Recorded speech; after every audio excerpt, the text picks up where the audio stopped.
So guys, it is day 4 of the Open. I'm obviously not at the Open right now. I'm just down in Folkestone where I've been staying, but I wanted to show you guys how beautiful this place is. Absolutely insane before we get across to Royal St George's for the Open Championship. Last day, final day. Who do you guys think is going to win? Louis Oosthuizen, Collin Morikawa, Jordan Spieth, someone else? Comment down below. Like this video, subscribe, and let's get over there. Let's get over to Royal St George's and get day 4 of the Open started. Day 4, we are here finally, last day of the Open Championship. Who's going to win? Louis Oosthuizen, Jordan Spieth, Collin Morikawa. Your guess is as good as mine. I'm hoping Jordan wins, but I wouldn't mind seeing Louis win either after he's done so well in all the other majors this year. You kind of say he kind of maybe deserves it. It is looking beautiful here, guys. The weather is absolutely insane. It's so hot. Luckily it's by on the coast, obviously being a links course, and has a really nice breeze, so it's not too hot. But yeah, let's get out there. I'm not really sure what the plan is for today. We followed kind of Dean Burmester and Jordan Spieth around a lot. I might stay with them a little bit. I also kind of want to check out Dustin Johnson a little bit more, and yeah, let's get out there. So I just spent some time in the shop getting a few little gifts for people. It is quite a big shop, there's a lot in there, but now I'm just heading out onto the course. Dustin Johnson teed off about 20-30 minutes ago, so I'm going to go out and try and find him. He's probably on the second or third hole, probably maybe third tee by now, so let's go see if we can find DJ.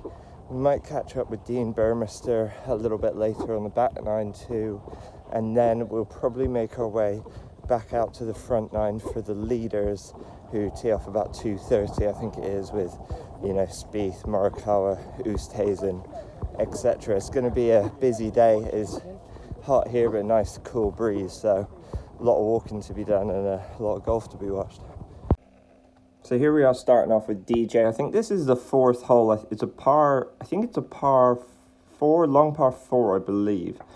Absolutely smashed his tee shot straight down the left side. Really awesome look at DJ's swing there. And this is his approach shot, the second into this kind of long par 4.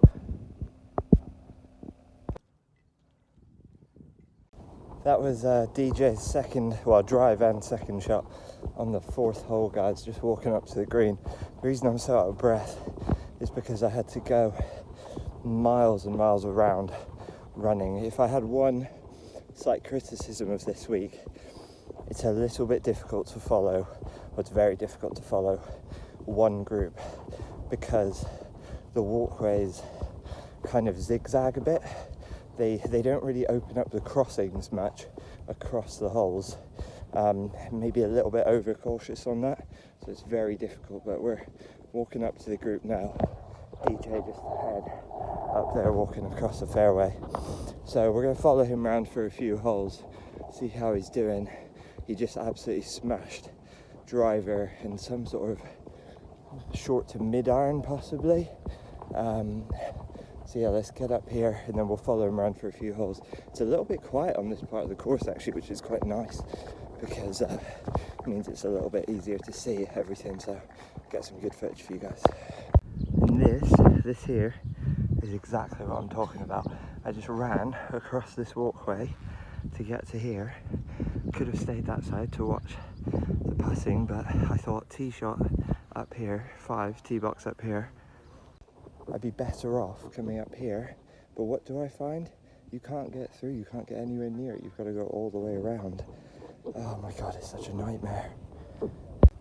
So now we're having to leave them on the 4th green, and because you can't get close to the 5th tee, there's nothing to see. So I'm walking up slowly up the 5th hole. I don't even know what it is, par 4, par 3. Try and get some sort of good view. It's not the best golf course for spectators. I was at the 2017 Open in Birkdale. That was a much better golf course for spectators, because you had the dunes going up the side you could climb up. Here, my view of this hole is just blocked by dunes. they're higher than I am, and I can't see a fucking thing. A really good example of this is here. Look at this, you've got a crane having to go really high above everything else just to see back down the hole, which is back there, and you know, that's the only way he's going to get any TV footage to try and see the hole.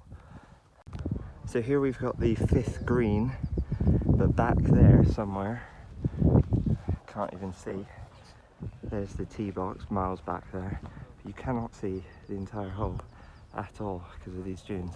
I don't really know why the ropes are so far in.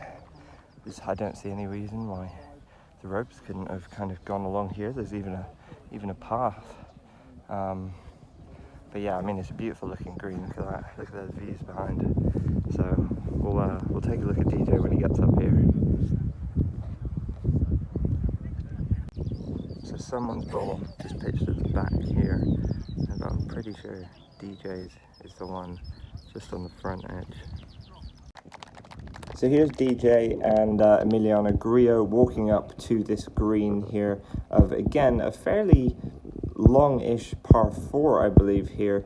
I think this was like the 6th hole. Here's DJ's putt for birdie.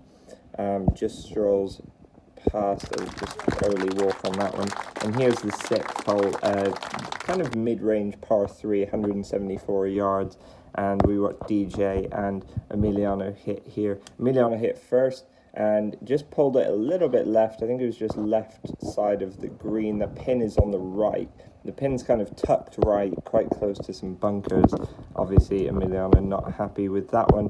Here's DJ, hit a really, really good shot, swinging this one in quite a lot from left to right. This was probably the most shape I saw DJ have on the ball that day. Pretty good shot there, not bad at all. Here's Emiliano's putt from the left side. You can see pretty long, trying to lag it up there. Leaves it a little bit short, probably about 8-10 feet short. Well, maybe about 6 to 8 feet short, probably, actually. As you can see, this was an awesome hole to watch on. You've got all these crowds perched up on the hills here, watching DJ putt this one out. So we see DJ's putt here, just creeping up to the hole. Really, really good look there, just skirting by the left edge. That DJ strut is just absolutely awesome to watch. Really cool. Just watch him strutting here. He probably has to have one of the coolest walks in golf, just striding up there. This was the next hole. This is a par, the 7th, par 5. Really awesome hole. Emiliano's tee shot here in slow motion. Good look at his swing. Really good swing here. Had a good week. This is DJ's tee shot. Really good slow motion. Look at his swing here. This was just an absolutely just bomb, really. Just pretty straight, maybe 5 yards of fade on it. He loved it.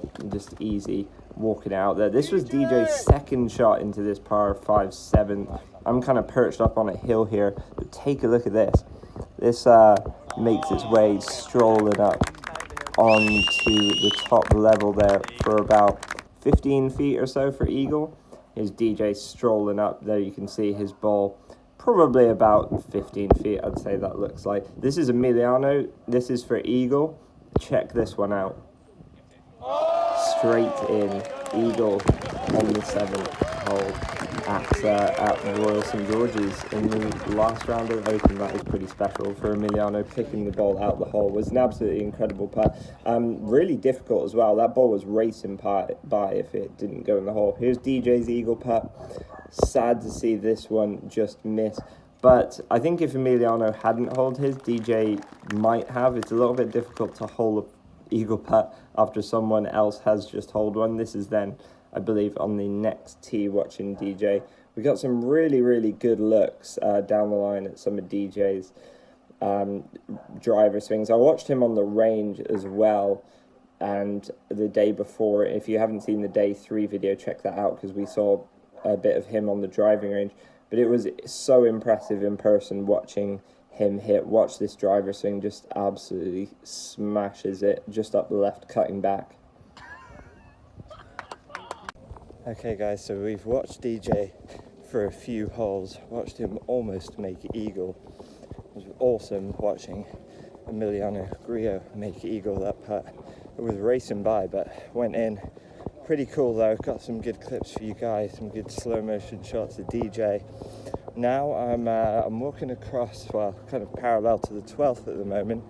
Just runs across here, and we're gonna go find Dean Burmester. He's somewhere on the back nine, probably around 13 or 14 by now, and follow him probably down almost through the rest of his round, see how he's doing, and then we'll make our way back out, probably onto the front nine for Jordan Spieth and the final groupings, and I'll bring you guys as much of that as I can. So let's go find Dean and get back to it. And remember guys, give this video a like, comment down below, subscribe, and let's get down to it. So here on my way to find Dean Burmester, I actually came across Brooks Koepka on this 13th hole, par 4, 456 yards. That sounds like a long par 4, but these guys were making it look pretty easy. Brooks absolutely smashed this one. It was a beautiful high little push draw. Absolutely smashed it. He was playing with Ryan Fox, who, if you don't know, I think he's Aussie and really long hitter. He might actually be from New Zealand, my bad. Really long hitter. They got their tee shots out there really far. This was the farthest down. Brooks' tee shot was the farthest down on this hole I saw all week. Hit a pretty good shot, just a little bit long left.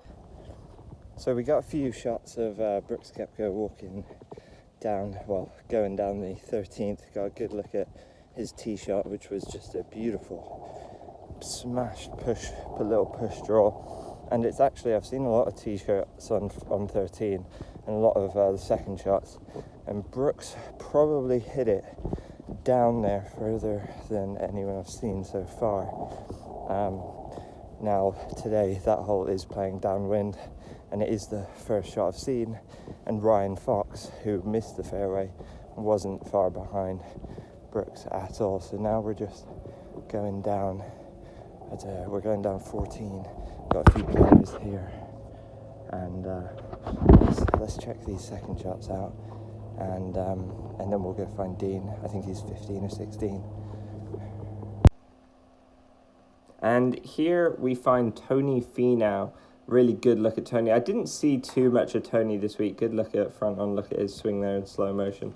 Didn't see a huge amount of him. I just kind of stumbled across him here playing with Brandt Snedeker, who I actually did see a little bit of this week and was pretty impressed by. Really just good, solid player, just so consistent, unbelievable swing. And here's Dean Burmester, who was playing with Brandt in the final round, and Dean here hitting 2-iron, just absolutely smashes it. Dean is the second longest player on the European Tour, second to Wilco Nienarber, so that is pretty impressive stuff. And then here we go. This looks like it's down 18, I believe, and Brandt just flushed this. This was like a beautiful little push draw. Just absolutely flushed it. Really, really good look at these guys here. This is Dean's shot. Unfortunately, didn't hit a very good tee shot on 18. Pushes this quite a bit far right. Was not a good strike from him, and a little bit of a club drop there in slow motion for you. Dean not happy with that. He's getting, I think he's a little bit frustrated with the way he was finishing his round. But after that, I did go back out to follow the leaders, guys. So I actually saw Jon Rahm. He was third from last group. So here we, any chance you get to take a look at the world number one is always good. Here's John here on the par 3, 6th, and hit a pretty good shot, kind of just coming up pretty. I think it was just finished just short of the pin, but really, really good shot. John, obviously one of the best players in the world, an incredible iron player, and he was playing with Scotty Scheffler here, who quite an unusual swing, unusual footwork and lower body movement, but really, really good player. Good to see him doing pretty well this week, and yeah, having a good week there from Scotty. And then we actually, I believe we stayed here for a little while, waiting for Jordan, who was the next group. Jordan here just walking up. Really good look at Spieth here on this par 3, 6th hole, pacing it out from the back. He was playing with Corey Connors, who, has been a bit of a revelation this year. Really impressive, won numerous times. Look at that crowd, by the way. back left on that hill is unbelievable.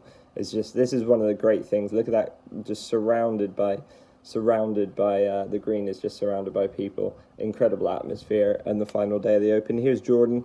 His tee shot wasn't bad, but did come up quite short in that front bunker.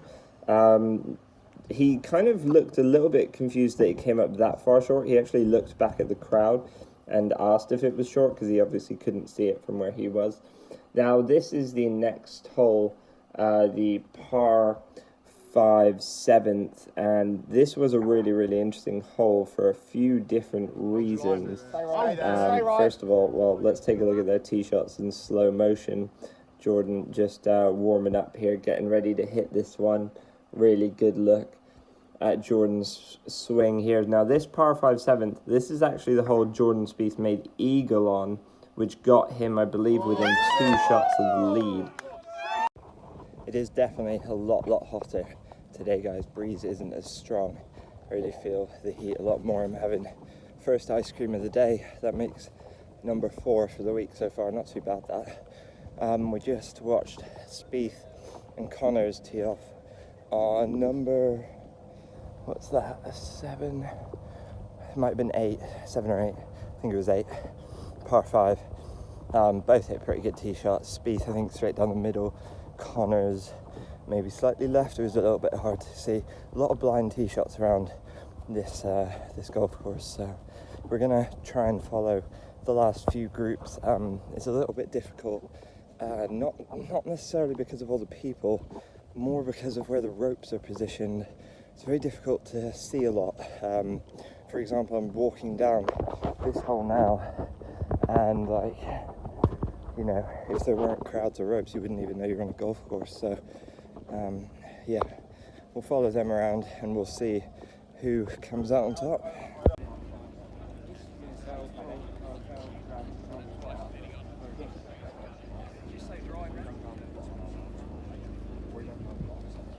Okay, so I think Spieth just made eagle there. A lot of cheering. Unfortunately, I couldn't get it on film. I couldn't get there in time. My knees are pretty knackered from running around this week so much. But let's try and jump ahead and see if we can catch more Spieth. So that should make him 10 under par, 1 behind the leaders. Here's Rich Beam. I did see quite a lot of Rich this week. It was really good to see him in person. He was out working hard as ever, following these groups around in the heat. Here's the next tee shots. So this would be the 8th hole.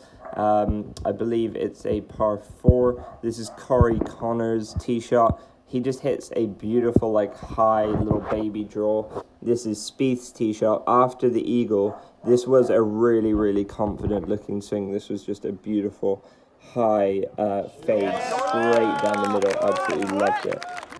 So it was an eagle for Jordan, but he was on 7 under, so now he's moved to 9. So he's within 2.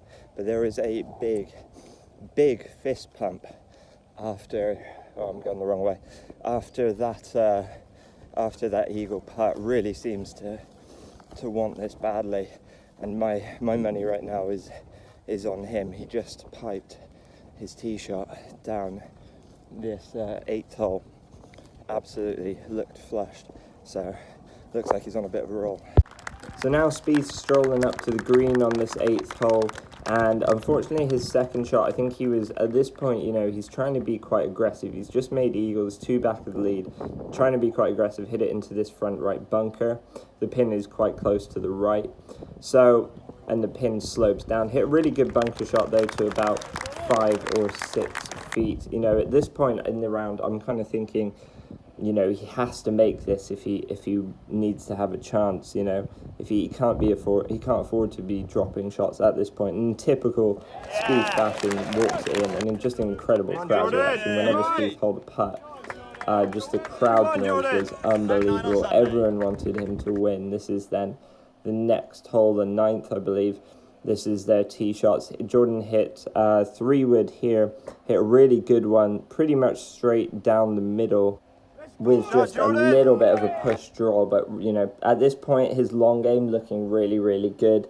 There, you know, I wouldn't say for Jordan this week, there weren't any real failures in his game. I think it was more actually a few tactical mistakes maybe that cost him a few shots, a few unforced errors really, and a few kind of easy shots where he maybe, I don't know if he just didn't execute or just wasn't focused as he should have been.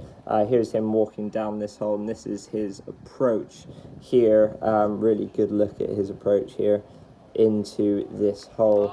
Look at this, just rolls it up. He plays quite a low shot, rolls it up to the flag about 6 or 7 feet, probably maybe 8 feet, but left himself a really good look here. Uphill putt, and look at this. Everyone goes nuts.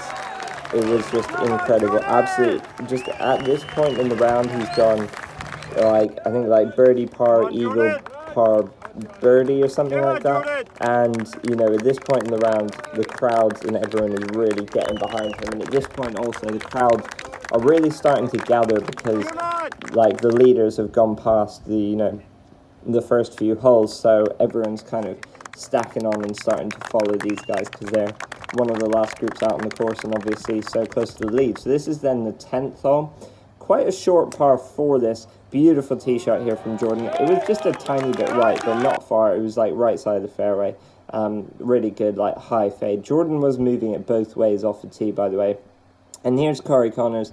Good look at his swing in slow motion. Again, just hits a pretty stock draw. I don't really know, like, I'm assuming he probably can hit a fade. This was quite tough from Jordan, actually, because he's on an upslope here.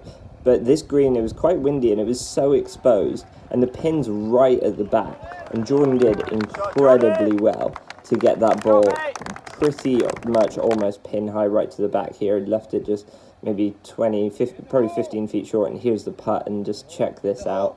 Rolls it in, and again another birdie. At this point everyone is going nuts, everyone thinking, you know, it's Jordan's day. Here's them strolling up onto the next tee. This is the 11th. This is a long par 4, 234 yards, something like that. It's a beautiful views from this hole, by the way, guys. Incredible hole. Goes down to the ocean. This is Jordan hitting an iron. It looks like maybe a 3 or 4 iron probably. Again, it's firm, so he hit it up to the left with a little bit of cut. Probably didn't cut as much as he would have wanted, but still makes it onto that top level in the back shelf of that green.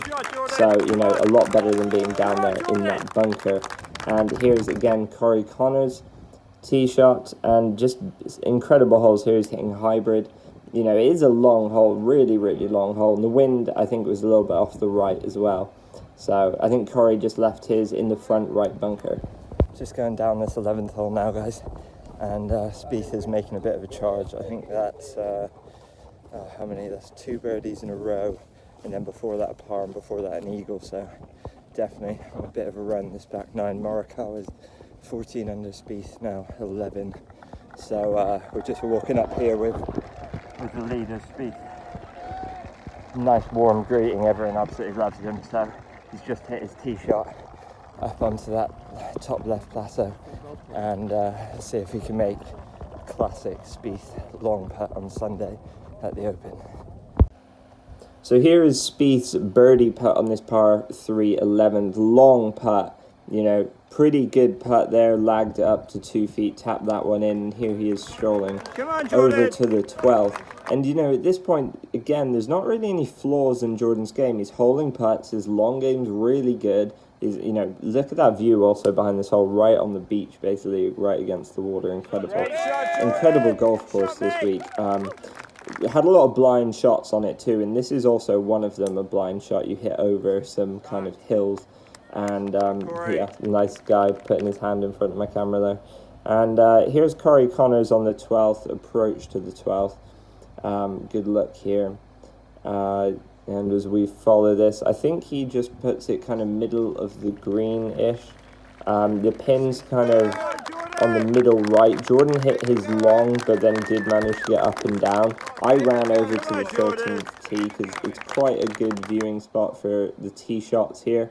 And we get another good slow motion look at Jordan's swing. Here, another really good tee shot. It was just up to the right a little bit, but you know, just right side of the fairway, managed to avoid some bunkers. So pretty good there from Spieth. Again, long game looked really, really solid. Here's Corey Connors, again, just with that stock draw, quite an unusual swing, really strong left-hand grip, but you know, just such a consistent player, really mastered his own swing, mastered his own game.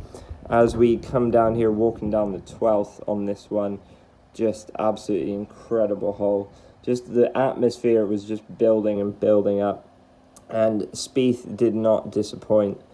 Have a look at this second shot. Rolling it up there, a little bit, uses the slope from right to left, hits it to 8 or 10 feet. And, you know, again, at this point, he's got a par 5 on the next.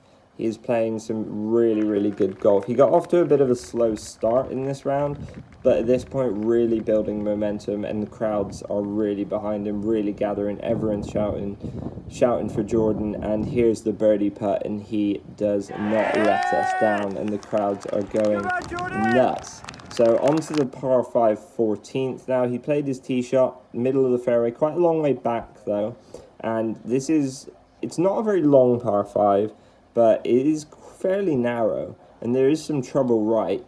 So Jordan just hits his shot up there short of the green, leaves himself a pretty kind of simple chip and pitch. I had to run onto the, you know, a bit ahead to try and get a view. This is Scotty Scheffler on 16. You know, a few groups ahead of them. The 16th, if you were right of the 16th green, it was a good viewing area, because this is 15 with Jordan, and just misses the birdie putt here. Again, hit a really good iron shot into 15 and just missed the birdie putt. Here, 16th. I would probably say this is in some ways the hole that let Jordan down, because here we can see him playing his approach shot in, and he hit a really good shot. Well, actually, sorry, not a very good shot. Probably one of his worst shots of the day. He was trying to hit a cut into the right pin, and he just pulled it a little bit left. He managed to make a par, but at this point, he's got 3 holes to go, and he's like 2 shots back, so really needs to keep that momentum going.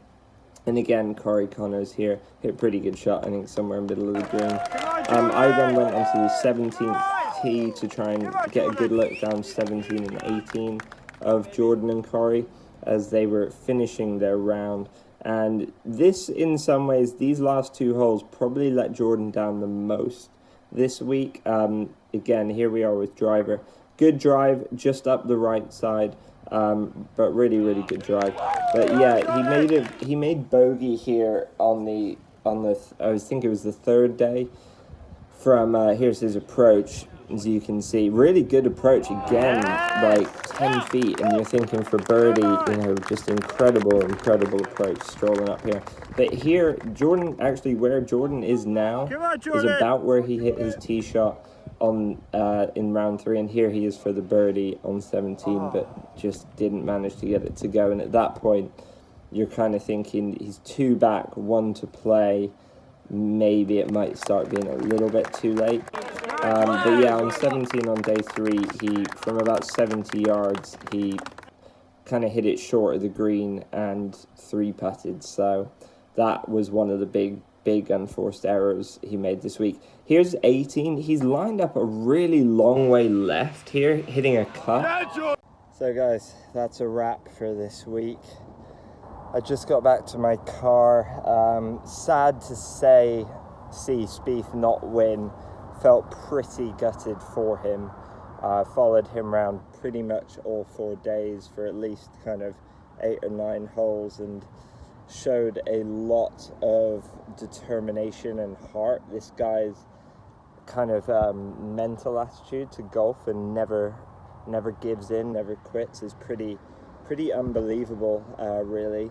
But well done to Collin. It's sad to say I didn't really get to see Collin play that much. I did see him on the range for a little bit. I can't remember I think it was the 2nd day, or maybe 3rd day. So make sure you check out the 3rd day video, because there'll be clips of that in there. Yeah, it was a great week. A massive thank you to my manager Ali Muller for sorting it out at Hype Sports Management. Check out their charity as well, Birdies for Rhinos. Really good cause. The website is even on the back, or not website, but name, I guess, on the back there, so check them out, Parodies for Rhinos, and if you can, give to a good cause. Hope you guys have enjoyed the videos this week, a little bit different, but spending 4 days at a tour event. Probably do a video of kind of all the things I've learned this week. There's been a lot of surprising things that I've learned this week, which I want to share with you guys. A lot of insights into, you know, how the best players in the world operate, just things I've picked up that kind of surprised me a little bit. And yeah, so stay tuned for that video, guys. Make sure to like, subscribe, comment your thoughts down below, and as always, grip it and rip it.